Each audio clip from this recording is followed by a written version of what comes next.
Stock markets were buffeted last week between the first presidential debate, only to see a relief rally disintegrate as reports circulated that clients of Deutsche Bank were stepping back. This week heralds the start of the final quarter of the year and, of course, the US employment report. Europe's banking sector is likely to remain under the spotlight as investors digest the Deutsche Bank news flow and calculate the impact of Commerzbank's announced restructure. The Euro Stoxx banking index rose 8.4% for the third quarter, outpacing a 3.2% gain for the Euro Stoxx 600 index.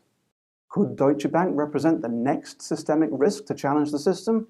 Well, several analysts have already pointed out that measures enacted by the authorities in 2008 were fully intended to shore up banks' capital to avoid a systemic banking collapse.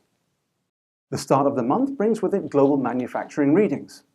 September's Chicago PMI signaled faster expansion last Friday, and investors will be hoping for more of the same, with the ISUSM report due at the start of the week. Global economic stagnation pushed bond yields to record lows in the third quarter. Fixed income traders will be reading economic tea leaves this week for the next direction for bonds. Friday, of course, delivers the big jobs report, with forecasters polled by Bloomberg expecting an increase of 170,000 in the payroll count. In a sense, the report is meaningless following the recent FOMC meeting. Few people forecast an increase at the November meeting, given how close it is to the US election. The unemployment rate is predicted to remain at 4.9%. Meanwhile, it's worth watching the year-over-year change in average hourly earnings, projected to resume its slow climb. Oil prices might also act as a catalyst one way or another this week, following the recent OPEC initiative to curb output. However, with a lack of clarity on which producer is likely to cut and by how much, analysts are taking the announcement with a grain of salt.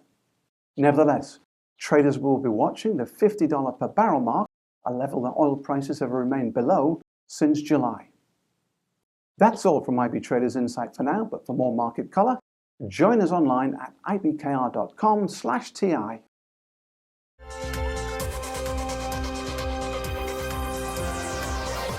Hello, thanks for checking out our YouTube channel. Subscribe by clicking the button below. And over here, check out the latest short videos, market color, and digital exclusives.